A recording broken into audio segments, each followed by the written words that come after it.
Good afternoon, you guys. Welcome back.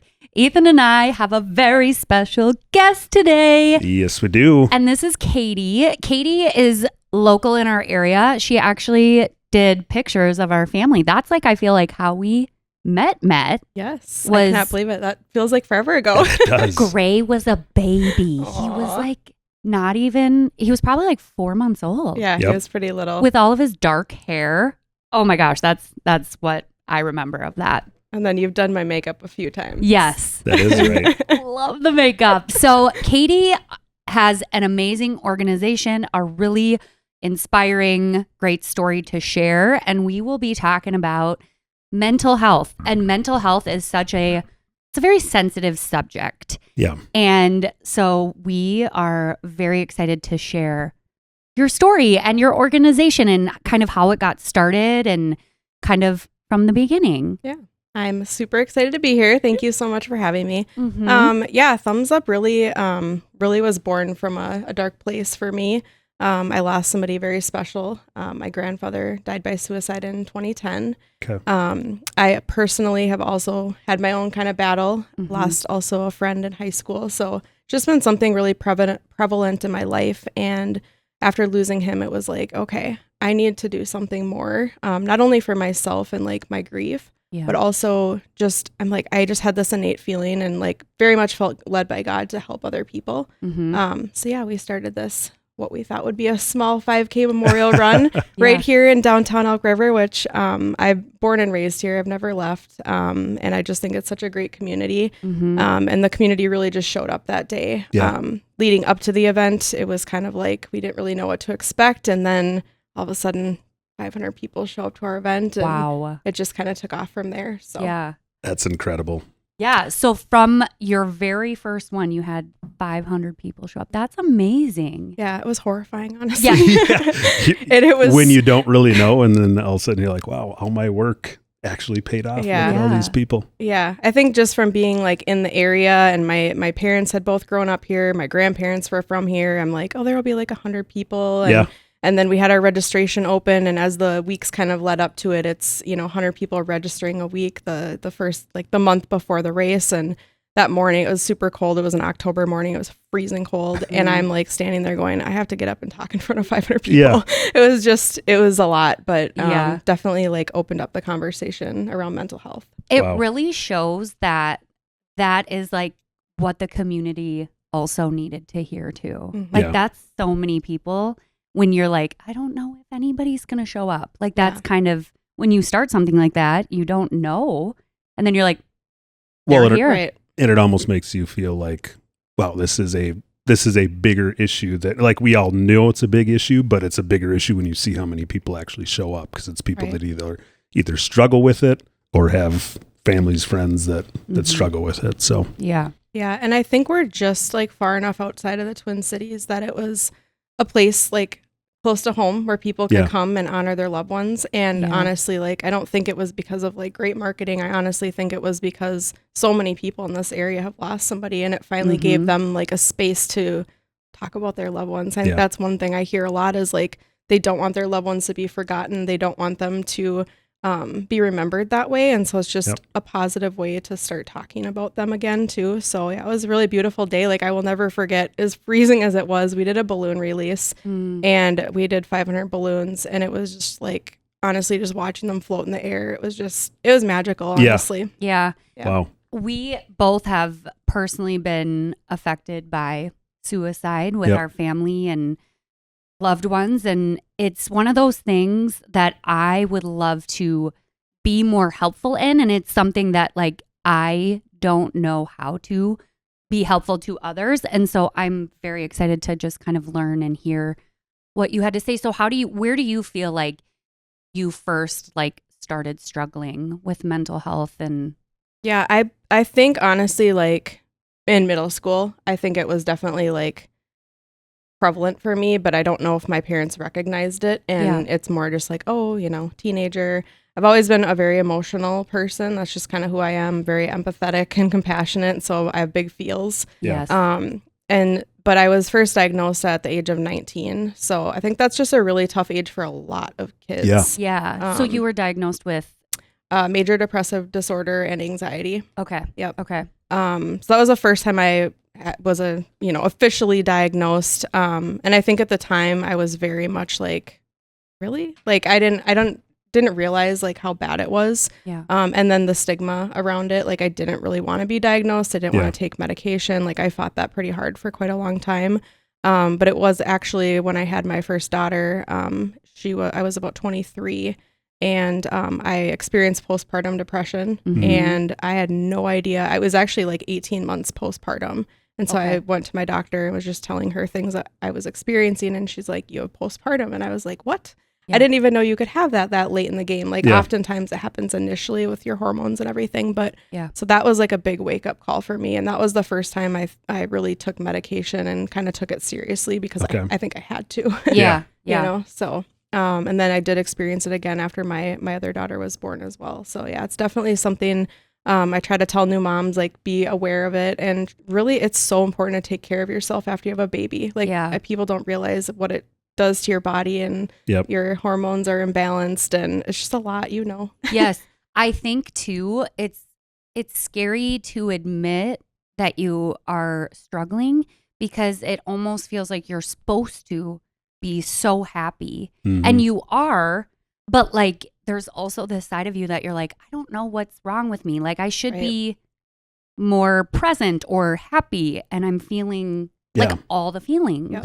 Yeah, absolutely. I can totally relate to that. Like, I think even in my current struggles, like I've kind of shared this with you a little bit, but it's hard when you're in that space to really be open to help and ask for help. And you don't want to be a burden for your loved ones, but I think ultimately it's so important to reach out and ask for help when you need it. Yeah. So do you feel like, did you talk to like your husband about it and then talk to the doctor and that's when you kind of opened up about? I just went straight to the doctor. I was just having weird things like can't get out of bed. Like I just wasn't even recognizing what was going on. Yeah. And so I didn't even tell my husband at the time like what was going on. I just was like, I don't feel myself, you know, like I don't feel like the person I normally am. And she was the one that kind of just said, oh, you're experiencing postpartum. Like, oh, okay then. So when you were diagnosed at 19, you didn't go on any meds at that time, but you knew you were diagnosed? Yes. Yeah, I did not. And honestly, like I'm trying to get better at sharing my story. You know, I'm still having a little bit of a hard time like sharing some of the things, you know, that I've gone through. Yeah. But I feel like it's time. I don't know if that makes sense. Yes. I think I did a lot of self-medicating. So I did get into some like recreational drugs like marijuana, drinking, binge drinking. I definitely use that as kind of a coping tool when I was in my teens. Yeah. Yep. And then you think it's so hard because like drinking is so acceptable. Yeah. But then when you are drinking and you are in that mindset, it's like you forget that it is also a depressant too. Right. So you're not like why do I feel not better? Right. Yeah. But I think at the time you feel like it. Right. And I think so many people use drugs and alcohol as a way to escape like all the things that they're going through. And I think just as a society and just generationally speaking, like we have not done a good job of talking about emotions, recognizing them, like pushing them down, like especially for men, which again, like going back to my grandpa, it's like he didn't have the tools and resources and he was taught not to cry, not to, you know, pull up your big boy pants, like all of those things, like men can't cry, boys can't cry. And it's like, that's not helpful. And so I think the more and more we can talk and express our emotions and figure out what do we need in those moments, like when we are struggling to, you know, whether we're angry or upset or sad or whatever it may be, like talking about it, identifying what your emotion is, and then finding like a different outlet, something that's healthy. Yes. Is huge. Wow. I love that. Yeah. All of what you just said. That was amazing. I know we're big champions. Obviously part of the main reason of starting the whole podcast was to just create an area to be raw and really bring awareness. And I know I'm more of a atypical man where I'm like very emotional. So I have no problem sharing emotions and whatnot, but yeah. And I love that you guys too, like I've listened to some of your other podcasts. Obviously I follow you guys on social and I love how open you are about therapy and like how great that can be. Cause I think again, there's just this misconception about what therapy is and that you have to go to therapy only if you're struggling. And it's like my husband and I just actually started going again, not because anything's wrong, but it's like, okay, let's get back on solid ground again. And it's just so helpful. And I know even something that's been said to me, like, especially by other guys, is like, I don't want to go to a therapist because that person is a stranger. It's like, but yeah, they are initially for 1 or 2 times, but then you get to know each other. And then as you get to know the person, you can share more as you feel ready to share more. Yep. Mm-hmm. So, yeah. And I think it's really important too when you are finding a therapist. I know I've said this a lot on Instagram and stuff, but it is okay if you met with your therapist and you didn't click to just go to a different one. Don't just give up on your first one though. It's just like friends. Yeah. You meet some people you click with and then you meet some people you don't, and that's totally fine. You know, typically I feel like if you're not clicking with your therapist, they're probably not clicking with you either. Right. Yep. And it's not going to be helpful. But it is so interesting because Ethan and I are kind of switched where I don't talk a lot about my emotions as much. And so it was more scary for me to talk about that because it feels very personal. Yep. So yeah, I think therapy is amazing. So like your grandpa, did you guys know before, everything happened, how, like he was struggling? Yeah, it's hard because again, just generationally, like our family didn't talk about it, and a lot of things came from his death. Like I found out a lot more after the fact. Mm-hmm. I did know that he struggled. My mom shared with me more as an adult that he struggled. He had other suicide attempts before. And I didn't know at the time he was struggling again. Like looking back, I realized like there was definitely some signs. Yeah. But he had gone off of his medication without telling anybody. And so I think he just, just plummeted, unfortunately, and didn't have the resources, didn't have the know-how to go get help. And it's heartbreaking because it's like if he would have gone in and just talked to somebody, or just sought help, I think he'd still be here. But it's hard. It is. Yeah. It is hard. And I know that even in high school, I remember people coming in and talking about mental health and like the ripple effect that happens after a suicide. And it is, it's big. And you don't realize it. I mean, they feel I don't want to burden you with my problems. Yep. But little do they know we're like, it's okay. We Right. want to, Yeah. we want to Right. help you. And I think like being in a space of, having some of my own mental health, like I can empathize to why somebody gets in that dark place and like why they feel the way they feel, and then just not wanting to be a burden, but also just the pain. Like I wish people could understand like the physical pain that you also feel when you're depressed. Can you describe it for me? Absolutely. Yeah, like for me, I'm actually kind of going through a little bit of a mental health, relapse, if you will. I don't know what else to call it. I've been really, really good for about 5 years, and just last spring decided that I was doing so well, I should try to go off my meds. And so my doctor helped me basically wean off, and I did great all summer. And then this fall, I just totally tanked. Yeah. For me, it's like just very much a sense of like hopelessness. Like I have no purpose in the world. I can feel just extremely exhausted, tired, like I have nothing to give, very like disassociated, like with myself and people that I love.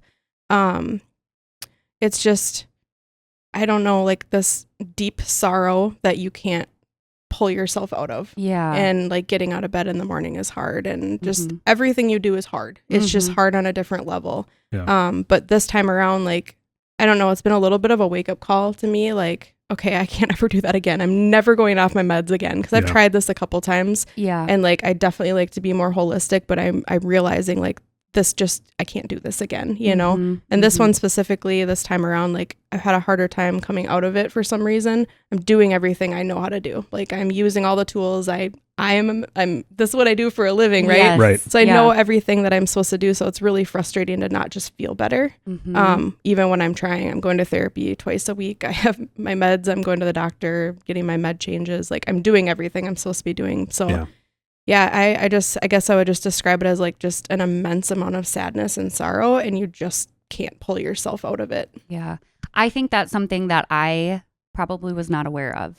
Like I know that you have that deep hopelessness, but I guess I didn't think of it as like actual pain. Yeah. And so that is very helpful for me to even hear. Yeah. And I've been journaling a lot. It's something like, it's really cliche. People are like, oh, journal your feelings, journal the stuff, get it out of your head. So I have been doing that more this time around. And like the things that are coming out of me, honestly, like it's like almost, I don't even know how to describe it. I'm like, how am I writing this? Like it's so irrational, but it's so real to me in that moment. So it's been really good to like even go back and read from like a month prior and like how far I've come with what I've been doing to try to get better. So it's a interesting place to be, but that's amazing. So do you feel like going through it, it's easier? Like you talk about this, that this is your job. So going through an episode, or I don't know what you would want to call it, but talking about it, is it still hard for you when you are feeling it really deeply? Or do you feel like, okay, I've talked about it, I can, you know what I mean? Yeah, it kind of depends on the day, honestly. Like I've been really good at my therapist about like opening up, and I've gotten really emotional. I think it's harder to do with like your family. Like it's harder to be open about it with the people that are so close to you because it's so raw, and they just like, they want to help fix you, right? Like they want to make it better for you, but there's really nothing they can do other than just show up for you. I know that's something that I like to share with people about, you know, especially those that are struggling around you. Cause I hear that a lot at Thumbs Up. Like people are like, what do I do? Like some, you know, my daughter's struggling, my son's struggling or whatever. And it's like, if you can just show up for those people and be there, like you don't even necessarily need to say anything, but just let them vent, like let them talk, let them cry, like let them do whatever they need to do, show up with a coffee. Like it's seriously the littlest things that can make such a huge difference. And I think that's something too at Thumbs Up that like we strive to do through like our cheer bag program is like showing people like, hey, we see you and we like know you're not doing good and this isn't going to fix your problems, but we're here. And it's just in those little things that make the huge difference. And I know even for me, like my husband, he'll help me make my like doctor appointments, my therapy appointments, like he'll check in, make sure I'm doing my meds. So it's just like really showing up for your people. But you have to allow that help too. And I think that's the hard part for a lot of people, and is just like accepting the help, because you don't want to feel weak. You don't want to feel like a burden. You don't want people worrying about you. You know, it's just, I don't know, it's tricky. Is there something that you feel is not helpful? It's a good question. Like because try not to fix people. Like my husband and I just talked about this at therapy like last week actually, because my therapist was saying like, okay, yes, Katie's thoughts, what she's saying right now are irrational. Yes, we recognize that, but just validate what she's saying and then listen and say, how can I help you? Or what can I do to be there and support you? Versus like, okay, here, I'll give you the example of what I said to my husband. I said, I feel like I'm in a weird space with my kids. They're a little bit older. You can probably recognize this a little bit. Like my daughter's 19, then I have a 12-year-old. They don't need me as much. And I find a ton of identity in my children. Like I love being a mom. It's like the best thing ever. And so I feel like I'm just not a good mom, even though I know that's not true. I feel like they don't need me. And just, I was having a pity party, maybe. I don't know what you want to call it. But he's like, you're such a good mom. And like, don't say that. And like, you know, and so my therapist is like, if that ever happens again, like, no, like those thoughts for her are so real and so raw. And she's trying to be open with you. So to tell her like, that's not accurate is not helpful. Right. Just so stop it's like thinking that way. But you innately like you want to fix it, right? And so like I love that about my husband. He wants to help me, he wants to guide me. So we've gotten better at just like, how can I best support you? Like saying things like that. And like for me, it's a hug. Like I'm a huge hugger. I find a lot of like solace in hugs. And so it's like I might just need to cry and like hug me. You know, like don't tell me how I need to fix it. Just be there for me. I find that so interesting because I'm exactly the opposite. I'm like, Ethan, don't hug me right now. Like, don't. But he does want to fix it. And like, even if I'm saying, you know, like what you're saying with your kids and stuff, like I have that feeling too, because I'm like, they're like doing everything and you're used to doing all the things. And Ethan immediately, it seems dismissive. I feel like if you're like, no, you're a great mom. Like, why would you even think that? And you're like, I don't know. But that's what I'm feeling right now. Yes, I know. It just came to me. My brain, I can't fix it. But no, I think it's a good point, because I think men in general, I know I am, obviously, clearly your husband is, like we're fixers. We want to fix things. Like that's how we're wired. So I think it's really important call out to just be there, be present. Yep. Just validate too. Like, oh my gosh, I hear what you're saying right now, but like, it's okay. Like how you're feeling. Just the validation piece of it is so big. Mm-hmm. Yep. Well, and I would imagine what you mentioned, what he does to help you outside of the hugs, like making your appointments, because while you're in the midst of it or you're having a relapse, right. I would imagine that is completely overwhelming for you to even think about scheduling appointments, making sure your meds, because like you said, you might feel like not even getting out of bed that day. So. Well, and just to like pick up the phone and you make a phone call, then you get the voicemail, right? Then they call you back and you're like, you don't want to answer the phone, right? Yep. It's just... It's so complex, even though it's not. Yeah. Yes. But even like what you said about like getting out of bed, like that's something he'll do when he knows I'm not doing great. Like he'll come and wake me up in the morning and just like rub my back and like he's just there. You know what I mean? He's a presence and he's like, all right, let's get up. And like he'll physically help me sit up. Like it is truly like those little things when you're going through that you're like, okay, he cares enough that he's sitting here this morning and taking an extra 5 minutes. Or he'll bring me coffee up in the morning. I know you do that for court too. Like you bring her coffee and it's the little things for me. Yeah. Writing notes on the mirror. Like it's going to be okay. Yep. Awesome. And how, if somebody is going through it, like how can you speak to the people who are going through the same thing? Just writing your journal. Do you feel like there's any other, I mean, doctor's appointments, of course, and all that, but like I know I read in here you love like getting outside. Walking for me is like super therapeutic. Yeah. And I wish there was like an easy button answer. People have to really figure out what works for them. And that's, I think, one of the biggest things, again, that we're doing at Thumbs Up is like bringing community together and then bringing in different modalities like yoga and breath work and therapy dogs. And talk therapy is not for everyone. Like it's not, and that's okay. It's finding what works best for you. So yeah, for me, it's walking, going on walks with my dog. Like I bundle up even in the winter. Like I just went on Saturday. I'm like, okay, I'm going. But yeah, so walking, and then in the summer, like I bike a lot. I have a Peloton, so I go on my Peloton. I'm trying to do some weights on the Peloton app. And then it's eating healthy too. You know, it's definitely getting your vitamins in. I purchased a Happy Light this year. I purchased a Red Light this year. It's taking all my vitamins. So it's kind of a multifaceted approach. But. So I just want to take a little step back. So you were 19 when you were first diagnosed, and then you had your daughter when you were 23. And then that's when a little bit after that is when you went on meds. And was your grandpa, his suicide, was that after? Yeah, so he was in between my two daughters. So my daughter Asha was born in 2004. I almost said 2024. 2004. And then my grandpa died in 2010. And then I had my other daughter in 2012. Okay. So there's a little bit of time in between. But yeah, it definitely. And so then when he passed, and is that when you were like, okay, I feel like I got to do something? Or was it like, can you kind of take us back a little bit? Yeah. I feel like it's a blur. Like when it actually happened, like I think back to the day and it's like, it's just so surreal that it actually happened, you know? Like he didn't live far from me. So I was on my way to work, got to work. My husband called me like the minute I sat down at my desk, my husband was calling me and like saying, there's a bunch of ambulance and like cops at your grandpa's and do you want me to stop? And he called me back and told me what happened. And then I had to go get my mom from work and tell her what happened. And it just honestly, like, it just feels like a big blur. The first year felt like a big blur for me. But then it was like I was struggling and the job I was in was not, it was just very stressful. And I was like, I got to make a change. So that's when I actually started getting into photography and started building that business so that I could take a step back and just really focus on myself.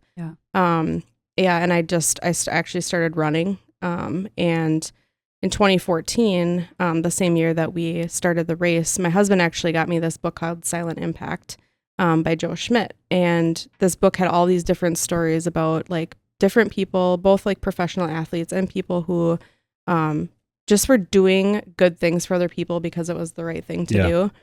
And so this one story in there really, really stood out to me about Joe Mauer from the Minnesota Twins. And some of you might be familiar with this story, but he befriended a boy named Mike Hawley who was blind. And so I read this book and I couldn't put it down. And it really is what ignited my, like, okay, I can do something. If Mhm. Joe Mauer can do something like this, like why couldn't I? Yep. So I was out for a run one morning and I was like, oh my gosh, I should start a 5K memorial run. Like it was just like this epiphany, like both for my own personal self, for my mom, for her to grieve the loss of her dad. Yeah. Mhm. It really truly was like our tool of grieving. Like it really feels like, honestly, I don't know, this is kind of profound, but I feel like the race could have saved my life. Like Mhm. I was Wow. definitely in like a really dark place. Yeah. I was trying to go back to work. I was having panic attacks. It was just not good. Yeah. So that was really like, I have to do something. Like it was like not only just for me, obviously it was for everybody else, but it was like, I have to do something to find purpose in this Yeah. terrible situation. Yeah. Yep. So then from there, 5 or thumbs up just kind of grew Yeah. from that first. Yeah, it honestly was intended to be a one-time event. Okay. It was like, let's just do this and see how it goes. Yeah. Well, then it went so well and people were like, are you going to do this again? And we're like, sure, we'll do it again. And Yeah. so we did that for several years. And then 2019 was really the year that it was like, okay, we are doing a lot. And I was still working a full-time job. Like this was just 100% volunteer effort. And I kind of went to my board and was like, okay, we have to figure out what we're doing here. Like, are we just this small 5K memorial run? Yeah. Or are we going to go for this and try to start and create some of our own programs? Because people were really starting to come to us as like a resource Yeah. and an Yeah. outlet. And we were finding out, unfortunately, when there were suicides, people were just coming to us like, I know somebody that's struggling. What do I do? And it's like, Yeah. we need to put some more purpose behind this. So we did quite a bit of strategic planning over the pandemic, Mm-hmm. which was interesting for all of us. Like Zoom was new to all of Right. us, right? Yes, and I'm sure 2020 was a big year for people to be talking to you Right. about. Yeah. Right. Mental health. Yeah. And Yeah. especially even that year after. So Yes. we all voted like, yep, let's go for this. And so I was actually hired on as our first employee in March of 21. And I feel like from there, like, again, I feel like it's just kind of been a blur. Like Mm-hmm. a lot of our programming has stemmed from the pandemic on a variety of different levels, like our after school program. We were just trying to provide a place for kids to come together and have that community and Yeah. try to get kids off their cell phones and off of Mhm. social media and really trying to just bring that community together. Like I was seeing a lot out like Arby's and Starbucks and Caribou, like all these kids have nowhere to go. Our Yeah. movie theater closed down, Yes. you know, Yes. like there Yeah. was just not a space for them. So we created that space, and our first year that we were open, we had over 1,000 teen visits to our space. Wow. Wow. Yeah. That is To your office amazing. space. Yes. That's incredible. Yes. Wow. Which, by the way, is just right diagonal. We could walk. It's 5 seconds from About here. Yes. 100 yards. Yeah. I We- walked here in the 38 below. 38 below. Yeah. It's nice and cold today. Yeah. It's nice It and is. cold. So yeah, and then we have the cheer bag program, which really is kind of like, again, just our way of like sharing with people like, hey, we're here for you. We see you. That kind of started as a way of just like, we would put these bags together and we go deliver them on somebody's door, and now we're shipping them all over Minnesota. Oh, Wow. Last year we donated, I think, around 1,900 bags. wow. Um, So are the cheer bags for their, how do you find out where these bags need to go? Are Yeah. these people already reaching out to you, or? yeah, you can actually nominate somebody on our website for a Oh. cheer bag. Which, So by the way, you guys, we're going to have all of her details Yes. in the description. So if you're in Minnesota too and you want to do that, we Yep. would love to have all of that in there for you guys to. yeah. So yeah, you Nominate. can nominate somebody. We also partner with the school district. So a lot Mm. of schools have them in their counseling offices. I know, like, for example, at Rogers High School, which is in District ISD 728, they had we did a 800 bag cheer bag packing event with the students. Wow. Oh, And then they took some of the bags, we put them all over in the schools, and then they could nominate their peers for a cheer bag, and they Oh. could write them like a message of hope or Mhm. just if they knew they were going through something. yeah. And then we have a variety of different cheer bags as well. So we have a 12 and under, a teen, 2 different variations of an adult bag, and then we have a senior cheer bag as well. Oh, okay. I So- love That's awesome. that. Yeah, so That you is can such a great. Nominate someone, and it doesn't Yeah. cost you anything. You can make a donation if you want, but the cool part about it is we do cheer bag packing events with organizations, and they sponsor all the materials, and then we pack them usually with their employees. So Mhm. the bags are essentially paid for by corporations like Home Depot, Cretex, That's First Bank. incredible. Cool. Yeah. That's so awesome. What all is in the cheer bags? That's a good question. Each bag's a little bit different. Yeah. The men's cheer bag has a lot of food in it. Okay. There you go. Yeah. It has gum, a Quick Trip gift card. There's actually a handwritten note in every men's cheer bag. We do a lot of research on what goes into the bags, and so we did kind of a poll with men asking like, what would you want in a cheer bag if somebody was thinking of you? So it's beef That's jerky, gum, that kind of stuff. In our teen cheer bag, there's like a beanie, there's a coffee card, there's a worry stone, a breathing straw necklace. So there's some really great useful tools, but then also like some of it's just kind of fun. Yeah. When you started it, I should say, like the memorial, was it for your grandpa, or did you like kind of market it as just suicide awareness? No, it was really, I mean, yes, it definitely behind the scenes was for my grandpa, right? But we really marketed it more as like, hey, come, let's start the conversation about mental health, and also let's bring families together that have lost somebody. Yeah. So it really was intended for people to come out and bring their loved ones. So like the girl that I had lost in high school, her whole family came out. Oh. And they brought like 100 people. Oh, wow. Their team was huge. Yeah. But they hadn't done anything, it had been many years since, but they hadn't done anything. So it just gave them that place. Mm-hmm. This year at our race, I think we had over 80 teams. Oh, wow. So it's definitely like grown. Mm-hmm. Yeah.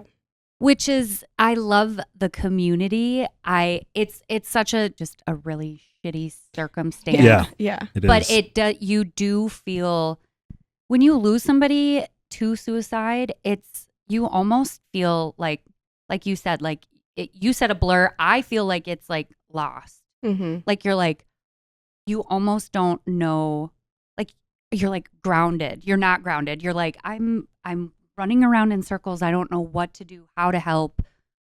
Didn't even know. And it's just it's scary to me because it's just so fast. Yeah. Like that's it. And so I remember specifically like when we went through it with Ethan's side of the family, and I remember being like gone, like, or it was an attempt. I didn't like death didn't even occur to me. Like it was like, fine, right? Like it's fine. Yeah. And it's like, no.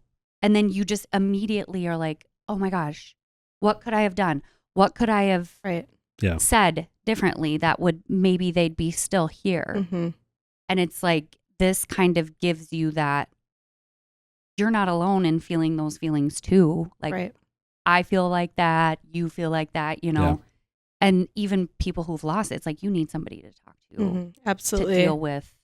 Yeah, I remember feeling that same way, like after I lost my grandpa, and then like, I know we've talked about this already, people don't know what to say, so they drop off a lot of food, and then the funeral happens, and then you're just left with like nothing, right? Yeah. And so for me, that's where it was like, what can I do? And so I went to a suicide survivor support group. I was just trying to educate myself, like, what could I have done? Like, what could I have done differently? How can I help myself? How can I help my family? And it was like, there was just nothing here. Yeah. So that's also partly why we started this race. Mm-hmm.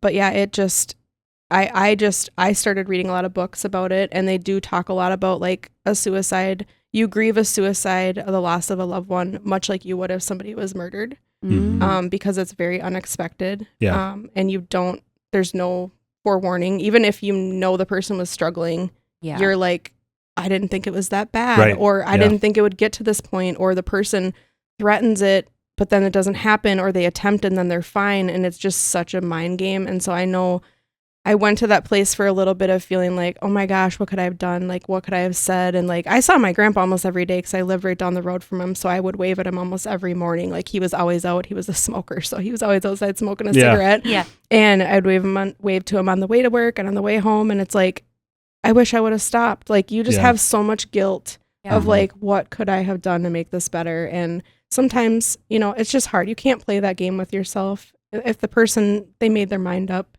and if they didn't want to get the help or didn't know how to get the help, I hope people also like recognize like it is such a battle, and to just be like, try to recognize what they're going through. The boss that I had at the time, I remember him saying like, oh, that's so selfish. And it's like, but it's not. That person they were probably thinking I just don't know how else to get help, and I don't want to be a burden for my family. So it's like, that's another thing too. I think that'd be super unhelpful to say to somebody, is that it's really selfish, because I think if you've experienced it or you've had those feelings, you know that it's not selfish. Yeah. Yeah. And think it's almost like you want to say back, like, I am just very glad you've never had to deal with that. Yeah.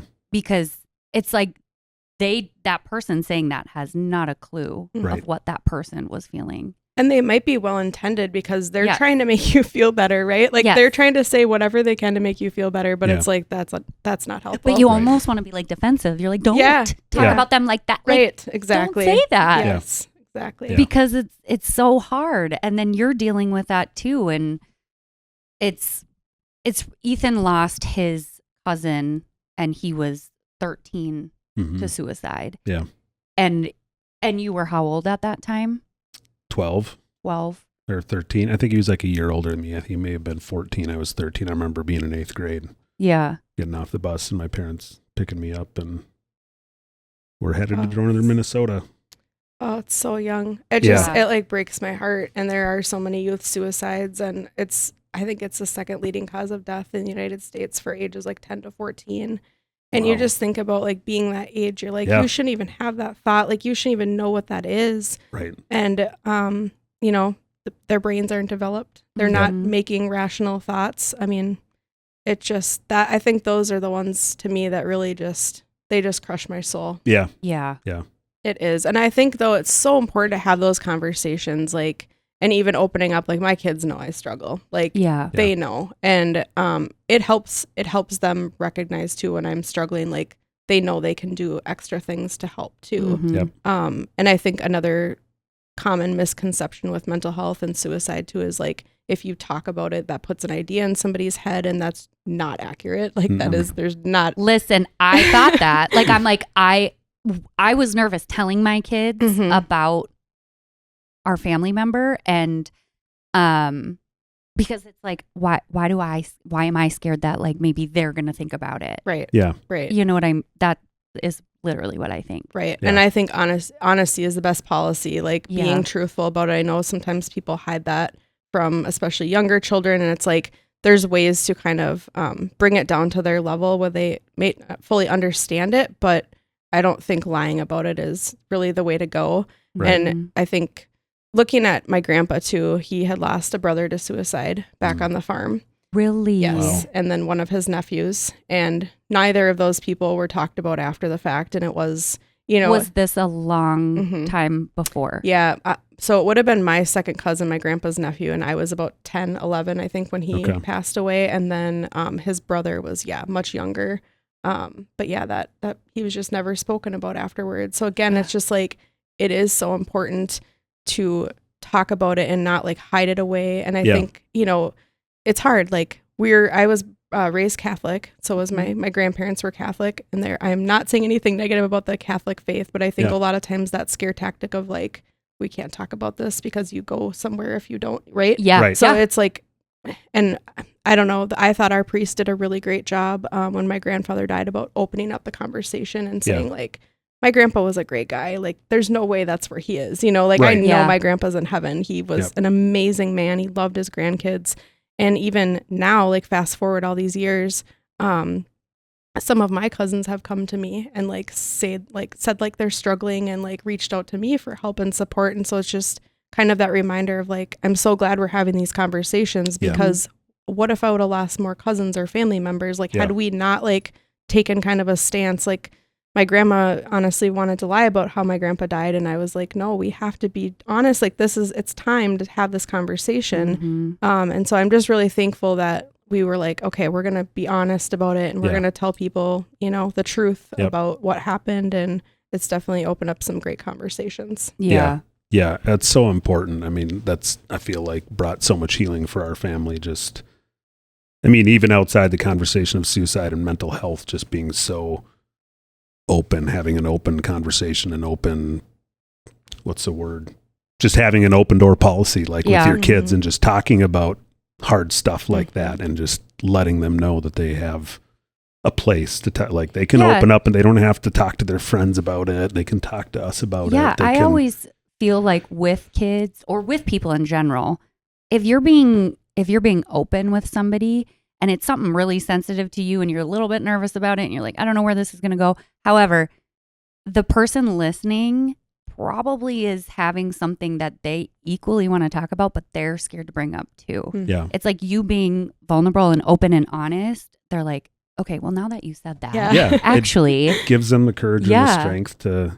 And I talk thought it about was very good because Ethan also had a friend in high school whose sister committed suicide, and you went to the funeral, and he also did a very good job about, because it was her dad who was a pastor. Yeah. And he had a good kind of like way of talking about it. Right. Of how did he put it? You can about the brain like being. Oh yeah, like it wasn't like we're going to remember this individual for who they were, because who they were right before they passed or committed suicide, that was not them. You know what I mean? Yep. Like let's not remember, because none of us know unless you've been in that, we can't be in each other's brains and know exactly how the other person is thinking or how they're feeling. And so remembering that person for the individual that they were and not the struggle that they had, obviously using it to bring awareness, but just keeping their memory and the positive things about them alive. Mm-hmm. I know a lot of the pictures that I have in like my presentations, like with my grandpa, like he's always smiling or laughing. Yeah. And I think that's another kind of just, I don't know, it's just kind of a wake up. It's like, if you look at his pictures, he's not somebody you would think would have struggled. Like you from the outside looking in, he looks like any normal guy, you know? And so I think that's just another reminder of like, the people that you're closest to when they're not doing well, and like prying a little bit, pushing them a little bit like, hey, you okay? You know? But yeah, people are so good at hiding it. I'm good at hiding it. Like I've been struggling since probably last September, and several months. I think I was almost just in denial too. Yeah. And finally I'm like, okay, I gotta do something here. So people are so good at hiding it. Yeah, for sure. Yeah. I think it's one of the things you touched on a little bit earlier, and I think it's important to talk about, is just there's so many different things that can be done. You know what I mean? Like just, yes, there are some people that have benefited from more of a holistic approach. Yes, there are some people that have benefited from medication. Like just, I think it's important to bring awareness to, like, it's okay to try different things. Like, I think you said it, like not one size fits all for every mental health situation. Exactly. And I think that's the other scary part is people are scared, and I'll admit it, I've never been to a psychiatric ward, but that would scare me. Yeah. But then I know people that have gone and they're like, it's not that bad. Like, yes, if you go there unwilling and you're in lockdown, like that's a different experience. Yeah. But if you go somewhere willing and you're like, I need help. You're not stuck there, right? You get to decide when you leave. It's not like you're in jail. Yeah, right? They're not putting you in a straitjacket or It's not like that, but I think that's what people's perception is.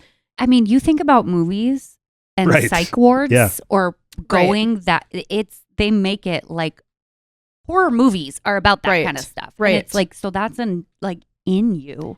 Right. And there's so many great outpatient programs now where you're not there overnight, right? You're just going there for the day and coming out.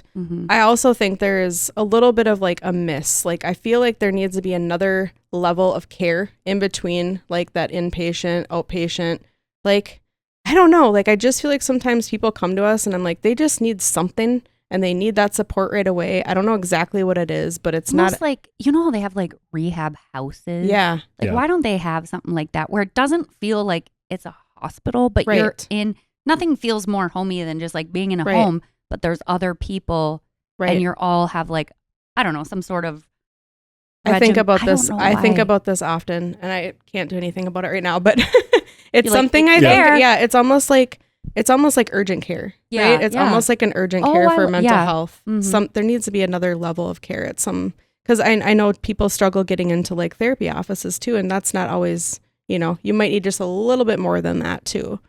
So, and like the call, have you ever had experience with, because I know there's like phone numbers you can call, that kind of stuff. Is that like an helpful thing, do you feel like, or do you feel like that's Like the 988 number? Yeah. Yeah, I definitely refer a lot of people to that. I know a lot of people that have used that number. I think it can be useful, especially for people who don't know what to do, right? Yeah. Mm-hmm. Like, I feel like somebody in crisis might have a harder time calling that number, but anyone can call it. And so, like, if you know somebody who's struggling, like, that's a number you can call to and say, hey, this is what's going on. I don't know what to do. I don't know where to turn. Mm-hmm. I think it's great for that as a resource for sure. Yeah. And then we also have something on our website called Hope, and it's actually a chat bot. And so you can chat with Hope and she can kind of steer you in the right direction. Yeah. It's something we just trialed and we're implementing it onto our website. And it's really great because it really gets to the bottom of, like, what are you looking for? Is it support for you? Is somebody you know? Is it for yourself? Is it for you lost somebody to suicide?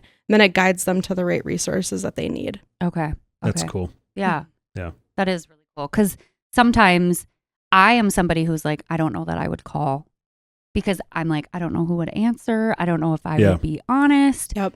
But, there's also people who are struggling who don't have somebody to go to that they feel comfortable with. The nice thing too about 988 is you can text it. Oh. So especially for people who are like, I don't want to pick up the phone. And especially for the younger generation, I think that is important and that's why we kind of implemented Hope too, because it's like those kids are less apt to actually pick up a phone and call somebody. They don't want to call anybody. They don't even know how to use a phone. Right. Yeah. Aside from texting. So it's a nice outlet for them too. Yeah, for sure. In your experience, and it's kind of going back to the Thumbs Up organization, in your experience, what are some common misconceptions about mental health that you're hoping to address or have been addressing with the Thumbs Up?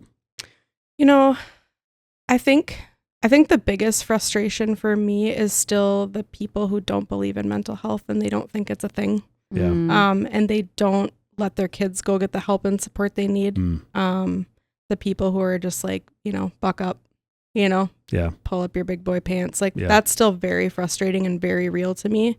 And I don't know. I'm not a super political person. I know it kind of goes both ways, but it's just like, it feels really frustrating when somebody needs care. And I see this a lot at Thumbs Up, and some parents aren't supportive of that level of care for a variety of different reasons. I think the other really frustrating thing is just how broken our system still is, and that mental health isn't seen as a physical health. And it's hard to get care and it's expensive to get care. Mm-hmm. That's really frustrating and something I definitely advocate for.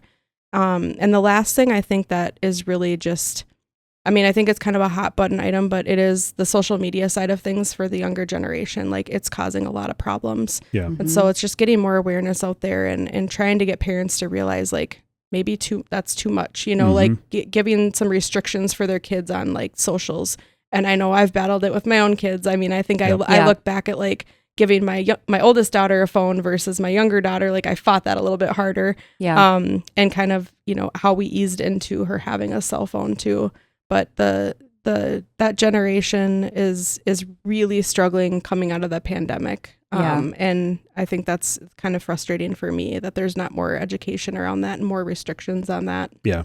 What is your way of going around? Like, if you have parents or people in general, because I've seen it when, we go to therapy, it's immediately like, oh, they're having problems. I'm like, I think the hardest thing for me personally, and it sounds like you're very similar, is like, it's not black and white for everyone. Like, it's not like you go to therapy because you guys have a problem. Right. It's no, well, what if it is so amazing to have somebody who has been trained, who can ask you questions that you go, yeah, you're right. I can see it from a different view. Yeah. Black and white is just not a thing. How do you overcome parents like that or somebody like that who is also struggling? Like, it's honestly, like, we get really close to these kids. We form a lot of relationships with the kids. They're there, Monday through Thursday, and a lot of them are kind of regulars. Yeah. And so oftentimes they'll get comfortable with us. They share some stuff, and then it's like, all right, like, have you talked to your parents about this or your guardian? And well, no. And so it's kind of guiding them on how to have those conversations. Yeah. Sometimes, like, we've actually brought parents in and we're like, hey, we want to have like an open conversation. Like, this is something that got brought up to us and we are concerned.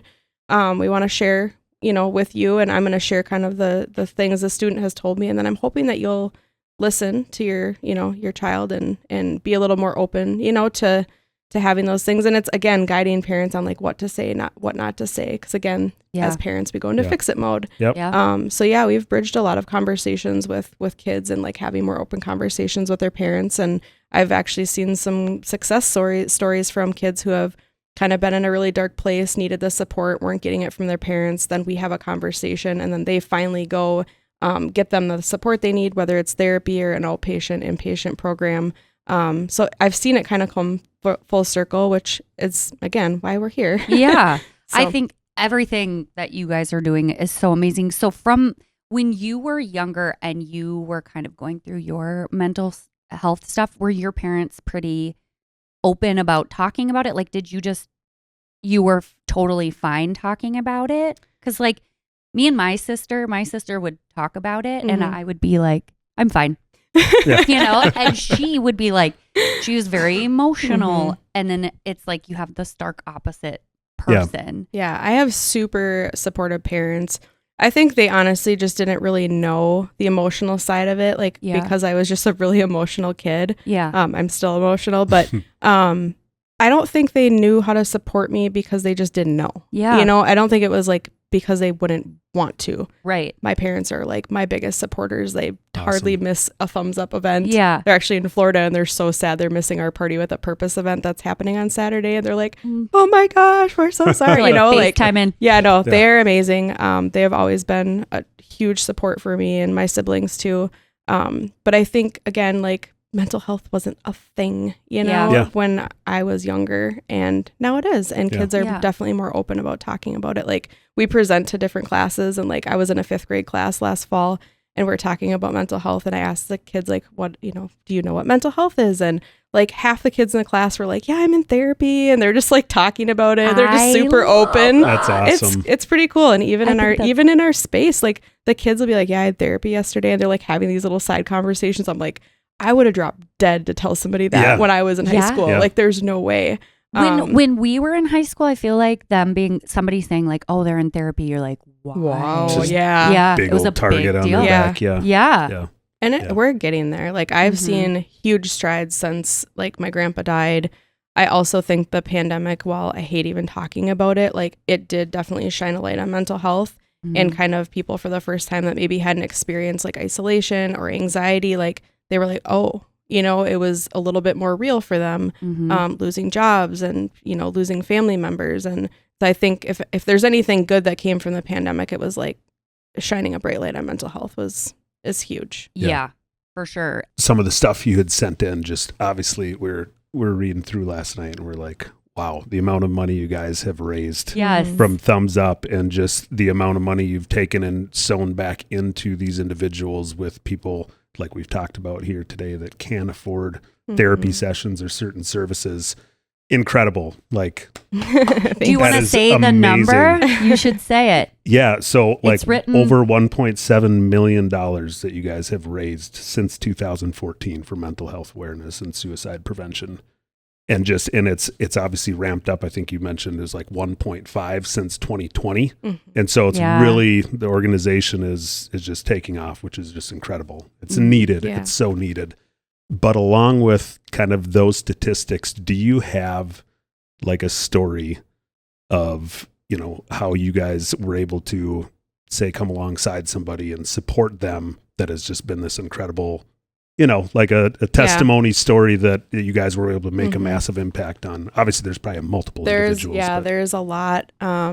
There's one in particular that I'd love to share with you. I wish, more people would tell us, like we do try to ask. Obviously, sometimes there's HIPAA and, you can only ask so much. But there is one that I know I can share because I've had his blessing before. But we had a student that started coming to Thumbs Up on Wednesdays, and I didn't know much about him. And he told me that his therapist had told him about one of our teen outreach events that we did in Elk River at the high school in 2021. We brought in a resilience-based speaker. Her name is Kate Gladden, and she's a teen author, coach. Like, she's just amazing. Her whole message is about being resilient. So he went to that event and then started coming to us on Wednesdays. And I didn't know a lot about him. He probably was coming for maybe 6 months. And then all of a sudden we had, through our bereavement outreach program, somebody nominated him for a bereavement gift. And I was like, oh, I didn't realize he had lost his dad. Oh. And so it just so happened, like I still get goosebumps. My mom was there volunteering. And I just said, hey, like he had gotten there kind of before anybody else. I'm like, hey, somebody nominated you for this gift. And like, I just wanted to share it with you. And I'm like, just wanted to say like, I'm so sorry for your loss and just open up the conversation with you. And he like immediately, like you could tell he got super emotional. He got tears in his eyes, and he pulled out his phone and showed me a picture of his dad. And his dad was in the military, and he's like, yeah, he died from PTSD. And it was just like, I think having my mom there too, because she was like, I lost my dad too, you know, and then he's met other kids there that have lost either siblings or parents. And I think that for me was definitely like a moment where it was like, yeah, this is why we're here, you know. And he actually still goes to one of our programs. We have another location in Rogers, and so he goes to our Rogers location. But yeah, that was a special moment for me, just to go, okay, he went from getting a referral from the therapist to going to our teen outreach event, coming to our after school program. Now I'm like having this conversation I probably wouldn't have otherwise had somebody not nominated him for a bereavement gift. Like it was just like, and to know that he's still here and he's still, you know, he's thriving and like doing so well. And like, he still comes to our program, and like, he formed a ton of friendships. And he started originally coming to our Elk River program and didn't know any of the kids because he wasn't from here. And all of like, they're all friends, and like, they just have nicknames for each other. And I don't know, it's just, that's a really special story for me. And I was just messaging his mom like last week, like saying, hey, how is he doing? And so, yeah, that's definitely like a good story. Those full circle stories. Yeah. And then I've had somebody tell me that they use our referral assistance program and they wouldn't be here without it. Wow. So that was really a cool story. Yeah, there's several. I'm sure there's so many like that you don't hear. Yeah. And you may never, but you just you're doing such, you guys all are doing such a huge thing that you might never know until like later. And you hear these stories that you're like, your one gift or you never know the impact that you have of just little acts of like a cheer bag. It's like you may never know how much that actually meant to somebody and could have saved their life. Just the one thing or just being kind to everybody. That's where I feel like having this and sharing these stories are so important, because truly, like, going through something really hard and really traumatic, you do, like I said, I'm going to hit it again, but it's like you feel alone. And then when somebody's like, me too, you're like, okay, do you feel like this sometimes? Because you almost feel like you're stuck and you're in your brain and it's circulating. And so having community is so huge. Yeah. I even had one of my like best friends from like middle school, high school, when I started Thumbs Up and I started sharing a little bit more of my story, she's like, you struggle too? And I was like, yeah, and we've been knowing each other for like 20 years. Yeah. She's like, oh my God, I've never told anybody. Yes. I'm like, oh my God. And so like, crazy. How are you surviving? Like, that's how private and personal it is though, you guys. Like, and it is. I think for me too, like I'm starting to share more of my story, which is scary, but it's so deeply personal. People don't realize how deeply personal it is. Yeah. And I don't know. It's hard to share because I also don't want it to be about me. Like, I think like you probably can understand this a little bit. And like the things that you share, like your story, like everything you share is so public. And I never want this to be about me. Right. Yeah. I want it to be about like, this is what God is nudging me to do. Like this, I'm following like his path. Like that's what I'm doing. But I realize and I recognize that sharing my story and sharing the things I've been through, like if that can help one person, then it's worth it. And I hope that, you know, I'm sure you face some ridicule online and like, I'm not like an influencer like you are, but I think a lot of people know me. And so the other hard part for me is like going out in public, and I've lived here my whole life. And then I'll go into the Edge Coffee Bar, which I go there all the time. And then I just had posted the day before, like, you know, that I'm really struggling. And then people are like, are you okay? Like, and like, you don't want the pity and you don't want like the I feel sad for you or sorry for you. But I do recognize like after I post something like that, then people come back to me like typically privately, like, hey, I felt everything that you just said. So it's like that not feeling alone. I just had coffee with somebody else that like we don't even know each other that well, but she's like, would you ever just have coffee with me? Like, I read your post and like everything in it was like exactly how I'm feeling. And so we had coffee and I'm like, honestly, like, it's kind of funny. Like, I feel less alone because you're struggling. Like, I'm sorry you're struggling, but like, this is so nice to be able to talk to you openly about this and not feel judged and not feel like you're a burden to somebody. And it's just like this. Yeah. So the not feeling alone is big. Yeah. It's huge. And when you're brave enough to share more about your story and then you realize like, wow, I didn't know this impacted somebody you weren't close with. Right. Yep. And I mean, I think our biggest thing too was like, we were kind of talking about, the podcast and that, and we both were like, we don't want it about us. Right. However, we do know that like we have to open that door of like, we've been through a lot too. Yep. We're not perfect people, but sharing it, I feel like we've just noticed such a big difference like in our community, just online of people sharing stuff with me that I'm like, oh, I would never know. Like even talking about therapy or marriage counseling or whatever. I just think it's I applaud that connection. Yeah, I applaud you guys for being so real. Like I know you've posted stuff about like your grandma and you lost your dog and like all this stuff with your daughter. And it's like you're helping so many people you probably have no idea either. You know? Yeah. And you know what's so funny is every time I'm sharing something that's really like I'm talking about my grandma or our dog dying and that kind of all shifted my whole brain. I think like when you go through stuff like that, you're totally different. Yeah. But sharing that is a scary thing. Like nobody wants to go online and be vulnerable. Cry. I know. Yes, because people are like, oh. And sometimes it's like, I don't even want to read it. It doesn't matter.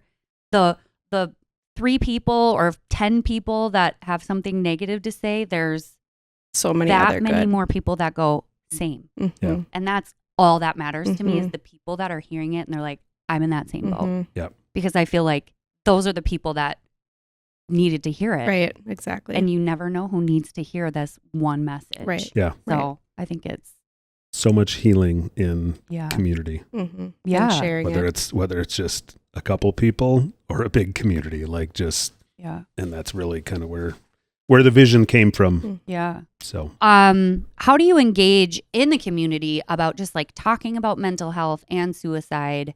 You just like straight up. We do a lot.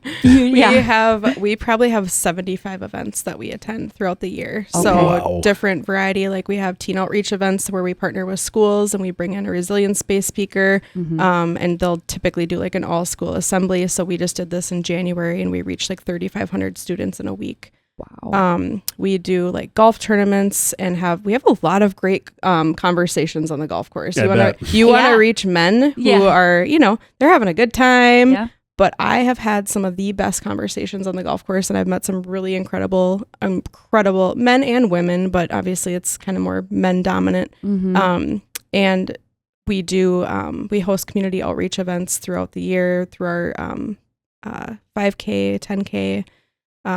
But yeah, we're all over. We were just at the boys varsity basketball tournament this weekend. So it's just kind of popping up our vendor booth, having those conversations. We were at USA Cup last year. So we're kind of like any opportunity we can to raise awareness about mental health, like we're there.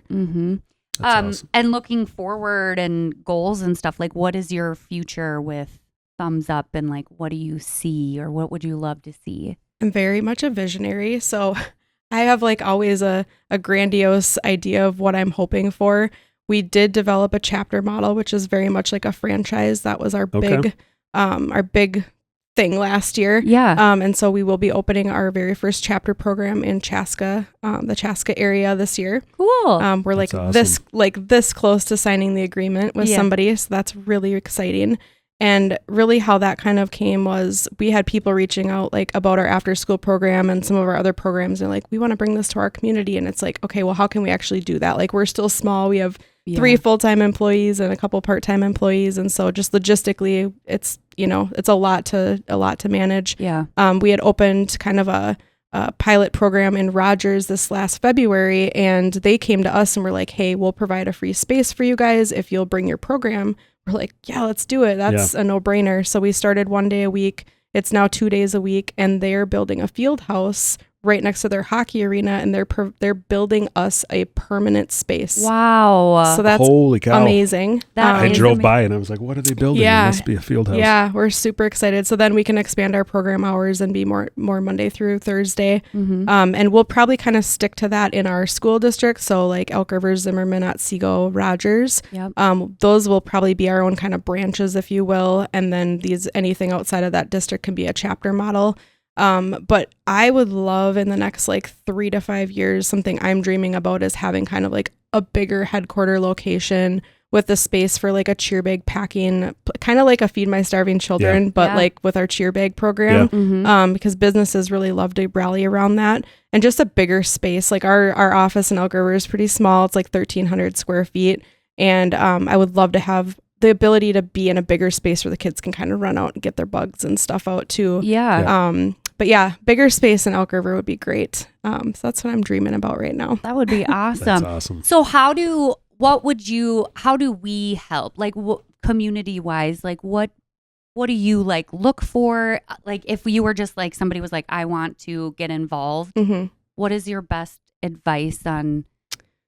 Yeah, there's a number of different ways. I mean, obviously everybody kind of has something different. This community, I will say, like Elk River is amazing. Our community supports us in so many ways. There are some donors in this area that have given us above and beyond. Like sometimes I'm just like, I keep going back to them for more funding, and they just keep giving it to me, and it's like, why are you doing this? And they're like, because we see what you're doing, you know? So from the sponsorship standpoint, like we're always looking for new sponsors, corporate and foundation donors.